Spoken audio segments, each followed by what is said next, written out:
મિત્રો સ્વાગત છે તમારું અમારી ચેનલમાં। આજે તારીખ 31 ડિસેમ્બર અને 2024ના છેલ્લા હવામાન સમાચાર જોઈએ તો આવનારા દિવસોમાં ઠંડીમાં થશે ઘટાડો, સાથે સાથે માવઠાની શું રહેશે પરિસ્થિતિ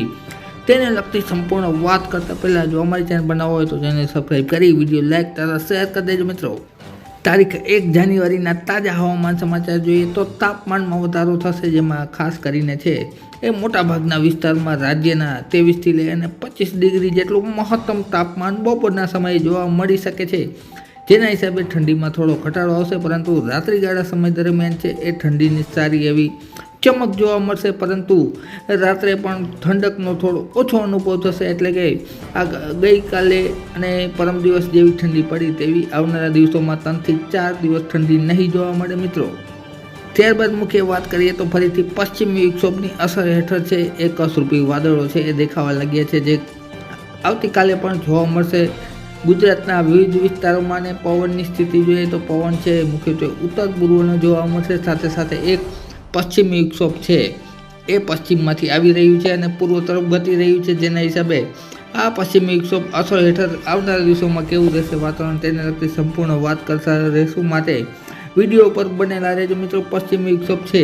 એ મજબૂત બનીને આવી રહ્યું છે। અહીં તમે જોઈ શકો છો અફઘાનિસ્તાન અને ઈરાક બોર્ડરની આસપાસ છે આ પશ્ચિમી વિક્ષોભ છે એ મોટું દેખાઈ રહ્યું છે અને જમ્મુ કાશ્મીરમાં ભારે બરફવર્ષા પણ થવાની છે આ પશ્ચિમી વિક્ષોભની અસર હેઠળ।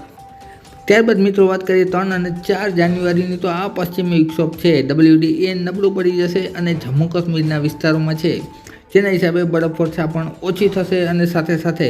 મેદાની પ્રદેશો જેવા કે પંજાબ તેમજ દિલ્હીની આસપાસ છે એ માવઠું જોવા મળશે, પરંતુ ગુજરાત અને સૌરાષ્ટ્ર ગુજરાતને લાગુ પડતા વિસ્તારોમાં છે એ રાહત જોવા મળશે।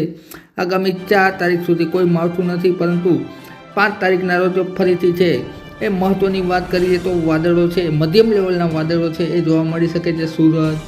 વલસાડ, સાથે સાથે ઉના, આ ઉપરાંત અમરેલી તેમજ ભાવનગરની દરિયાઈ પટ્ટીના વિસ્તારોમાં અને જૂનાગઢ અને ગીર સોમનાથના વિસ્તારોમાં છે એ થોડી અસ્થિરતા સાથે છે એ વાદળો જોવા મળશે, જેના હિસાબે તારીખ 5ના રોજ છે એ સામાન્ય છાટાછૂટી જોવા મળી શકે છે, જે બાબતે આગામી દિવસોમાં છે અમે તમારી સમક્ષ માહિતી રજૂ કરતા રહીશું, માટે અમારી ચેનલ સબસ્ક્રાઈબ કરી લેજો। મિત્રો વિડીયો જોવા બદલ ખૂબ ખૂબ આભાર।